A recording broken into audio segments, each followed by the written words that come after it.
ബഹുമാനപ്പെട്ട മാനേജർ, പ്രിയപ്പെട്ട അധ്യാപകരെ, പ്രിയപ്പെട്ട സ്നേഹിതരെ, ഇന്നെൻ്റെ ഒരു വിവാഹം നടന്ന ദിവസം പോലെയാണ് എനിക്ക് തോന്നുന്നത്.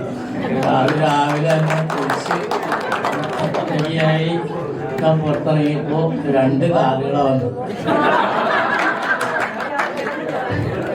പ്രതീക്ഷിതമായൊരു കാറ് കയറി വന്നു, അത് ഞാൻ കയറിയില്ല. വേറൊരു കാറ് എനിക്ക് തയ്യാറാക്കി വെച്ചിട്ടുണ്ടായിരുന്നു, അതിൽ 2 സഹോദരിമാർ ഇങ്ങനെയൊക്കെയുള്ള കല്യാണത്തിന് പോകുന്നത്. ഞാൻ അങ്ങനെ ആലോചിച്ചു, ഇന്നെൻ്റെ കല്യാണം തന്നെയായിരുന്നു. നമ്മളിറങ്ങിയപ്പോൾ ഏതാണ്ട് അതേപോലെയുള്ള അനുഭവങ്ങളായിരുന്നു. ഏതായാലും ഇതൊരു വലിയ അനുഭവമായി പോയി. കാരണം ഞങ്ങളിൽ നിന്ന് പിരിഞ്ഞു പോയ ആളുകളെ പോലും നിങ്ങൾ വിട്ടിട്ടില്ല. അത്ര പോലും നിങ്ങൾ അവരോട് സ്നേഹം കാണിച്ച്, അവരുടെ ഫോട്ടോ കാണിച്ച്. ഇന്നലെ രാത്രി പോലും ഒരാളെന്നെ വിളിച്ചു പിന്നെ ഇബ്രാഹിം മാഷ ഫോട്ടോ ഉണ്ടോ, അബ്ദുള്ള മാഷ ഫോട്ടോ ഉണ്ടോ, ഹാമിദ് മൗലവിയുടെ ഫോട്ടോ ഒക്കെ ചോദിച്ചു.